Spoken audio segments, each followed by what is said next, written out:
حقائق پہ مبنی ویڈیوز کے لیے ہمارا چینل سبسکرائب کیجیے۔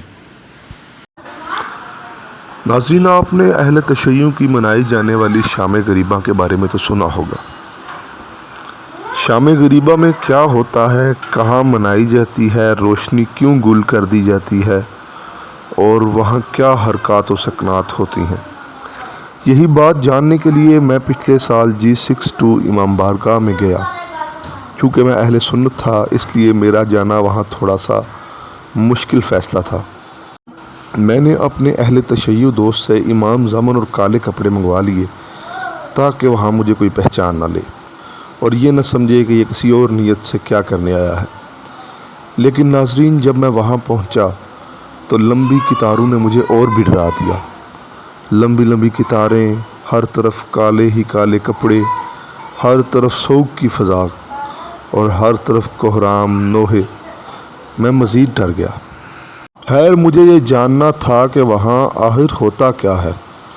اس جستجو کے لیے میں آگے بڑھتا گیا اور آخر میں موری چیکنگ کے بعد مجھے اندر جانے کی اجازت دی گئی۔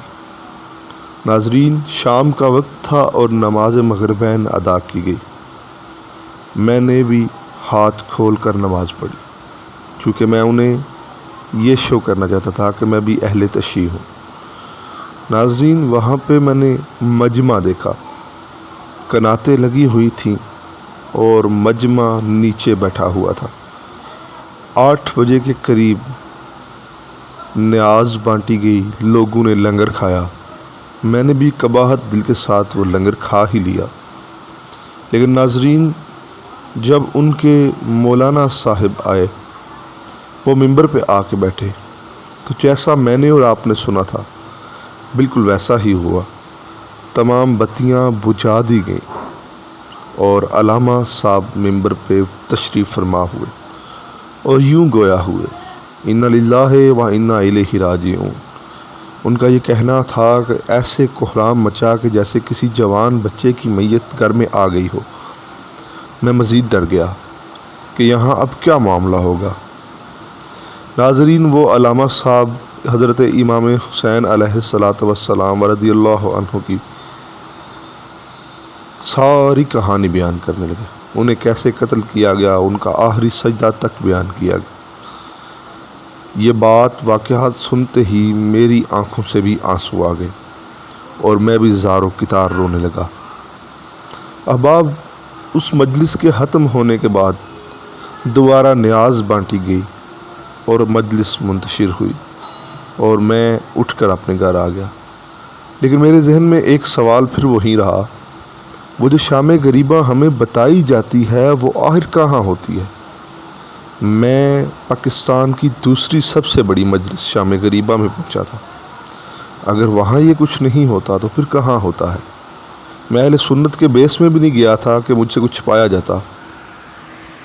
پھر اس کے بعد میرے دل میں وہی وہم و گمان رہا اور عجیب سا اضطراب رہا کہ جس شام غریبہ میں میں گیا تھا میں تو وہاں سے بالکل بدل کے آیا ہوں۔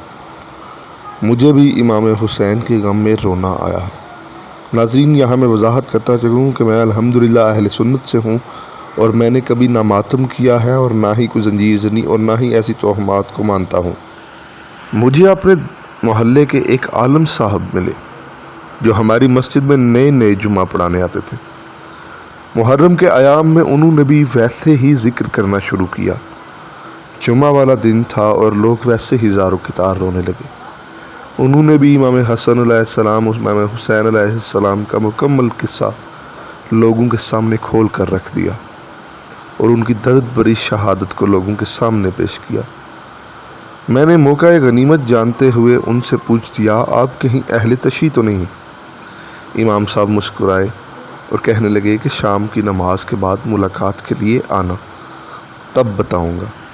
میرے دل میں وہ اضطراب تھا، اس لیے میں ان کے پاس شام کی نماز کے بعد پہنچ گیا۔ انہوں نے مجھے مسجد میں ہی ٹھہرنے کو کہا اور کتاب لینے چلے گئے۔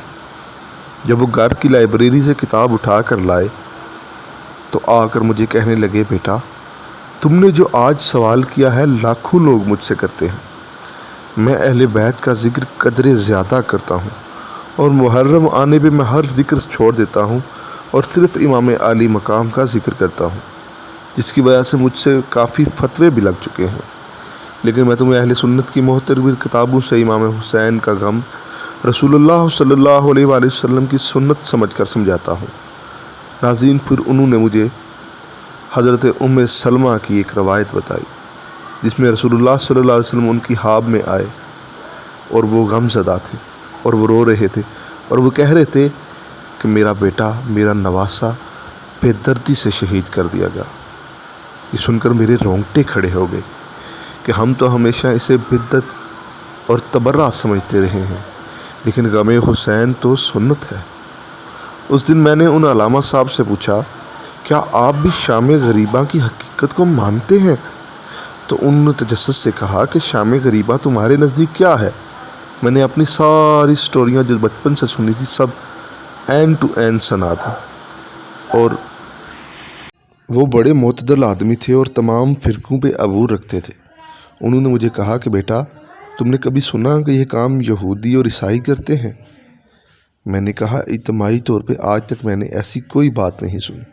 تو انہوں نے کہا کہ پھر دیکھو ذکر حسین میں نواسب نے کیسی باتیں پھیلا رکھی ہیں کہ وہ امام حسین علیہ السلام کے ذکر کرنے کی وجہ سے اہل تشیع، جن سے ہمارا مسلکی اختلاف بڑا شدید ہے، لیکن اس کا مطلب یہ نہیں کہ ہم کسی پہ تہمت لگائیں۔